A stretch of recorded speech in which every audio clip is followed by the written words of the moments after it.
In this lecture, we study about surge phenomenon in power transformers. This is divided into two parts. This is part 1. Introduction. In general, a surge is an electrical circuit refers to a transient phenomenon which is characterized by the occurrence of an impulse voltage waveform which is usually unidirectional, uh, either positive or negative, rising to a huge peak value rapidly and then decaying comparatively slowly. There are actually two types of surges in power systems. One is lightning surge, which is independent of the system because it depends on the nature only, and switching surge, which depends on the system because switching happens on the in the system, so it depends on the system. Surges are unavoidable, and even though adequate protective measures are present, a study of the behavior of the power equipment, such as transformers under surges, is extremely essential. Now you can see this figure. This is lightning phenomenon, so which may strike to a transmission line. This actually a current surge, but the current will lead to voltage surge due to the surge impedance of the transmission line, and the after impinging on the after striking on the transmission line, the generated voltage wave sees infinite lines in both directions, and then it will the travel as a traveling wave. The voltage wave will travel as a traveling wave in the transmission line in both directions. So then it may reach a transformer, for example here. So, and then there are surge arresters. You can see here surge arresters, which will copy, which will protect the transformer from the surge arrestor.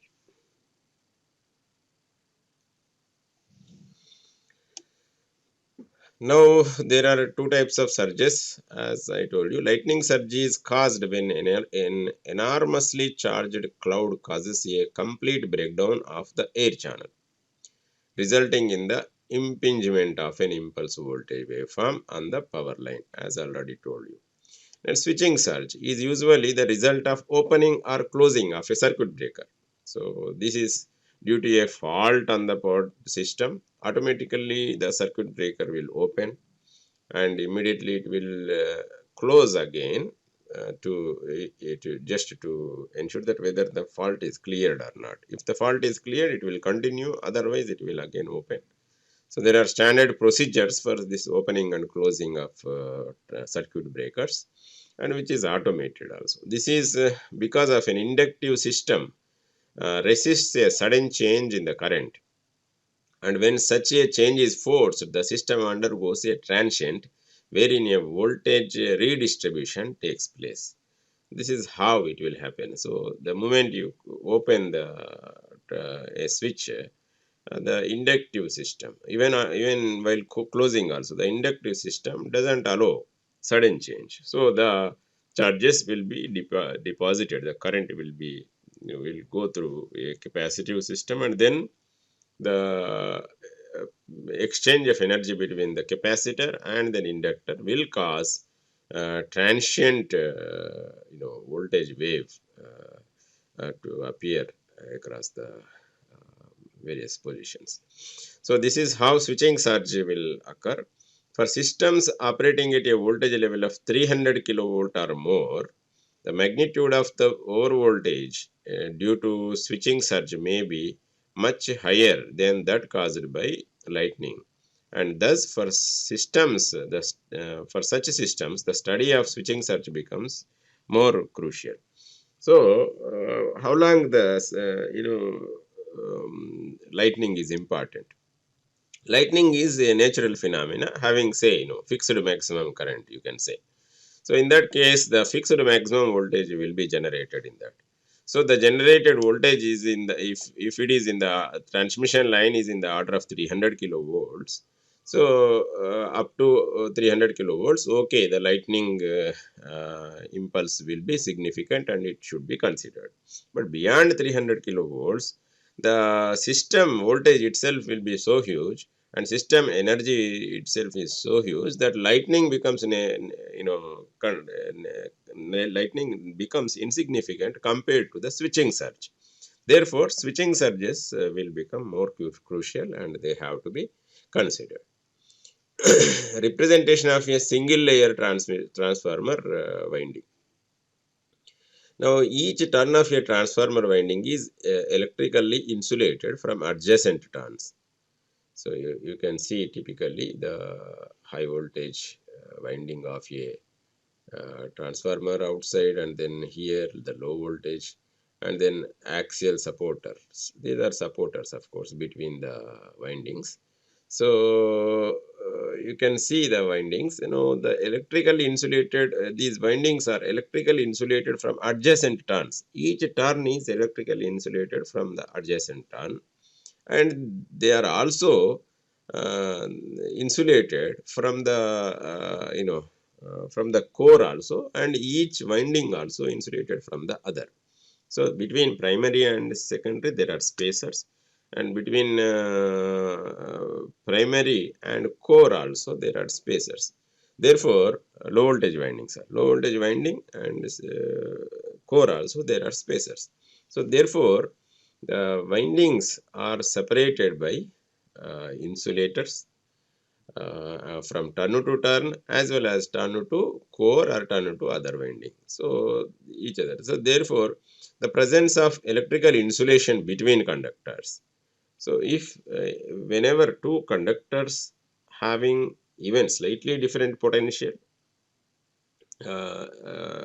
difference between them, so will act as a capacitor actually. So therefore, there are so many spacers and winding turns are also separated.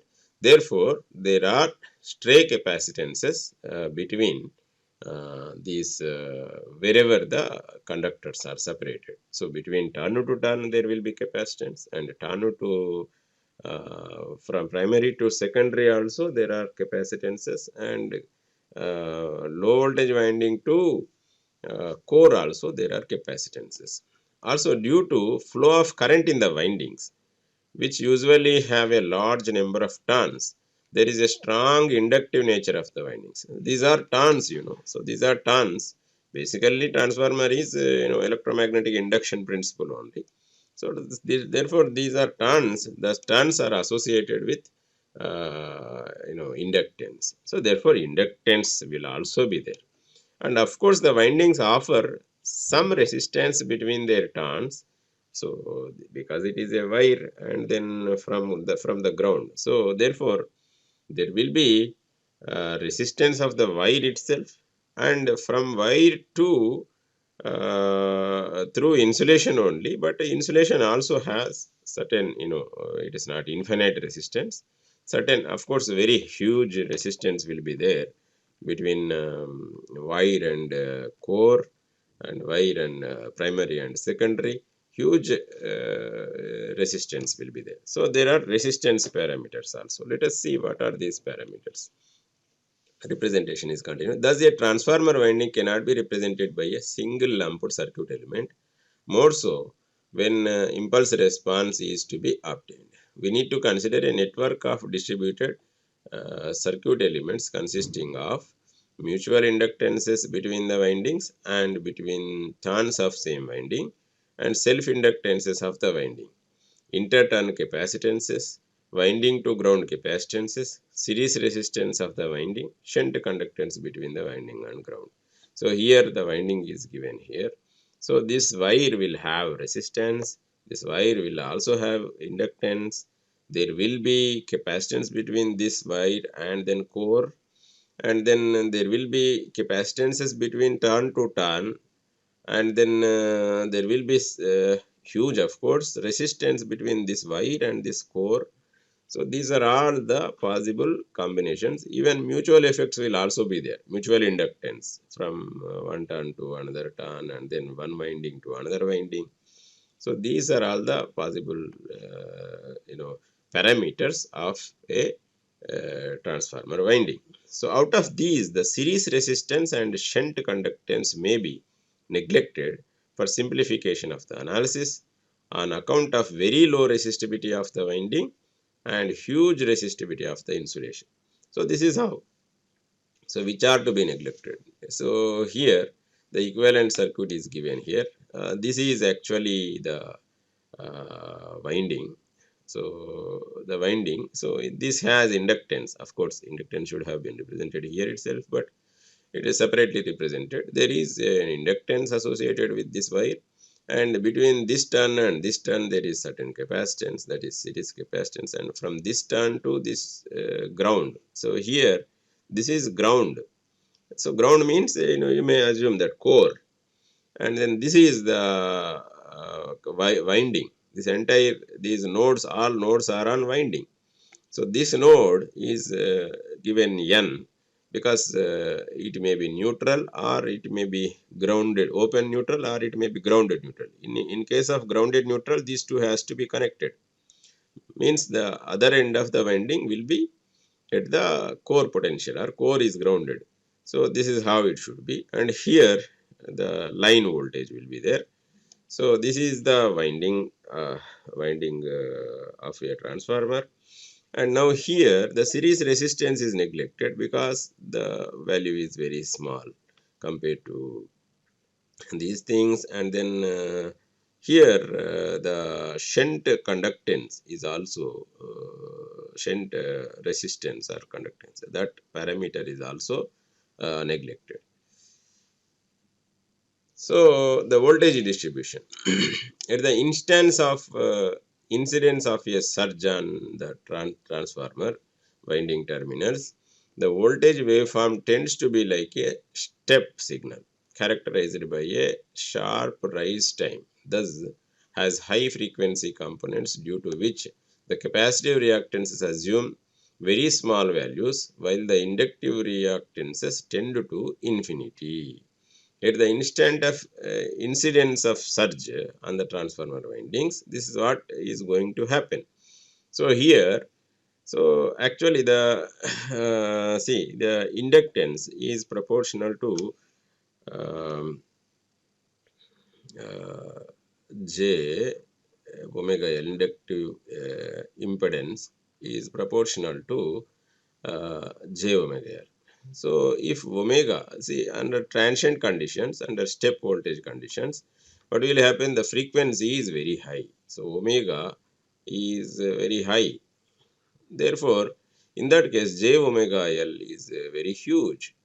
So J omega L, actually this will be in series with resistance. Why resistance is neglected? This is the reason. The J omega L is significant value compared to this series resistance. That is why this resistance is neglected. Now entire inductance can also be neglected because this comes in parallel with a capacitance. This capacitance will have 1 by J omega C is its impedance. When omega is high, this becomes very small. So in this combination, this capacitor will only dominate because this impedance is huge compared to capacitive impedance. Therefore, in parallel, so remember, in parallel, if you have two impedances, one low, one high, in parallel, the lower impedance will dominate. You can neglect the higher one. In series, if you have one low, another high, then in that case, the lower impedance we can neglect and higher impedance we can consider. So this is how the neglecting the impedances will take place here. So here in this branch entirely, we find that only this capacitance will dominate under transient conditions, and again here this capacitance will dominate under transient conditions.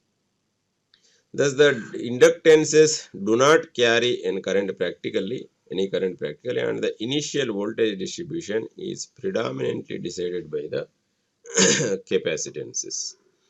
So the capacitances get charged to the peak voltage, and when the voltage waveform persists for a sufficient time, appreciable current begin to flow in the inductances and an oscillatory transient, because the energy will be getting exchanged between capacitances and inductances, and there will be oscillatory transient that will occur through the respective electric and magnetic fields. Yes. So the initial voltage distribution. For calculation of the initial voltage distribution, the circuit effectively reduces as shown in the figure. Here, there is no inductance, no resistance, only capacitances are shown. Yes, true, it is true. In the transient conditions, capacitances will dominate. So, consider a section of width delta y. Now, here, this is ground. Ground means this is core actually. This is core, which is at ground potential, and this is a line. So this is neutral in the line. This is main line actually. This is winding. In this is line voltage. This is neutral voltage. There are various nodes also in between. Now consider the distance from. We take the reference as ground or neutral. Say ground, from ground to a y distance y. Consider a differential element delta y. Now delta y equals to L by N. L is the total length of the line. This is the total length of the winding. L by N. N are number of sections. So thus N equals to L by delta y. Now it is very important. See, this length L will be different for different windings. It is important to analyze for unit distance, considering this as a unit distance, because distribution will be more or less same if certain parameters are same. So therefore, winding percentage of winding or per unit winding is important. Therefore, instead of considering this L, it may be considered as 1 unit or 1 meter or whatever it is, 1 unit. So therefore, normalizing the length is also important. Therefore, normalizing the length, we define x, new parameter, instead of y, x in such a way that x is equal to y by L. Now then delta x is equal to delta y by L, or delta y is equal to L into delta x. This is the relationship between x and y. Both are same actually. Both are linear parameters only. But only that x is normalized distance, y is actual distance. Now if Cs and Cg represents the total series capacitance and the total capacitance to ground. See here, this is series branch. So total series capacitance is Cs, and total shunt capacitance is capacitance to ground is Cg. If we represent this with these two, so we define Ks equals to N into Cs, because Ks is each, there are N such elements if we are assuming, N into Cs equals to N, substitute from here L by delta y into Cs, and substitute from here, that is Cs by delta x, Ks equals to. Similarly, Kg equals to Cg into delta x. Then if the differential charge for the considered section of width delta y is denoted by delta q, q is equal to Cv formula. Delta q equals to kg into V. Here you can see delta C equals to kg into V. This voltage V will give us delta q, whatever charge goes through this one. So delta q by delta x is equal to Cg into V. Now the above fraction is equivalent to the partial differential equation with respect to normalizer width. Dou q by dou x equals to Cg into V. So in the series portion of the section, again delta V equals to q by Ks. This is q by C equals to V. That's what is applied here. Just go back in the series branch. So delta V is equal to q by Ks. Now Ks, again substituting from that, q by Cs into delta x. Again this can be replaced by the partial differential equation. Dou V by dou x equals to q by Cs. Now you can see V, we got it as a dou V by dou x is equal to q by Cx. So we double differentiate again this one. and then we will get dou square v by dou x square is equal to dou q by dou x by cs. Substituting the values from 1, again we get dou square v by dou x square. This is dou x square, sorry, this is not there. This is dou x square. This is not there. Again here also dou x square. So this is how the differential equation will become. Now let alpha equal to root of Cg by Cs. This is total parallel capacitance to ground divided by total series capacitance. Then dou square V by dou x square is equal to minus alpha square V is equal to 0 is the differential equation. Then solving it. Case 1, grounded neutral. Grounded neutral means in the previous circuit, here there is a connection between this and this. So if neutral is grounded, this winding, this end of the winding will be connected to the ground. So in that case, we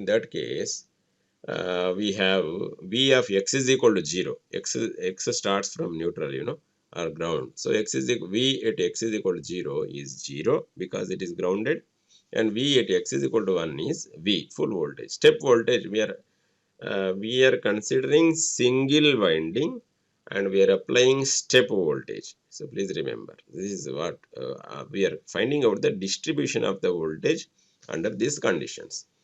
Now C1 equals to minus C2, substituting in that, and then C2 equals to this constant, these C1, C2s, okay, constants, coefficients of the equation. So V of x becomes V into e to the power of alpha x minus e to the power of minus alpha x by e to the power of alpha minus e to the power of minus alpha. Among these quantities are very small compared to these quantities. Of course, directly we can get it in terms of sine h alpha x. So here V of x is equal to V into sine h alpha x by sine h alpha. This is the equation. This is a constant, please. This is a constant, and this is the function dependent on x.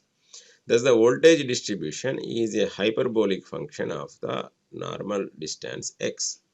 Now, if alpha is very high, in other words, Cg greater than Cs, then e to the power of alpha x also greater than e to the power of minus alpha x, and e to the power of alpha is also greater than e to the power of minus alpha. So the previous term, these two terms will become neglected, and this is the v into e to the power of alpha x by e to the power of alpha.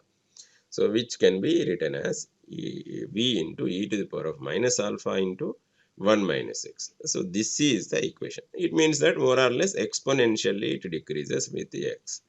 So this is how, with 1 minus x, of course, this is how the voltage distribution will be. And we see, of course, at applying a limit, if alpha is 0, alpha tends to 0, then in that case, in the limit, voltage V tends to V into x. So it is a straight line. So this is how it is actually. This is how it is. This is x is equal to 0. Remember, this is x is equal to 0. This is x is equal to 1. So 0 to 1, it is in this direction. So here, the voltage. So you can see the voltage distribution here. So this is neutral position, and this is the line position of the winding, line position of the winding. So you can see when alpha is equal to 0, this equation will hold. Simply it is a straight line like this. And if alpha is increasing, it will be like this. And here you can see the more sharp decrease and then very little decrease.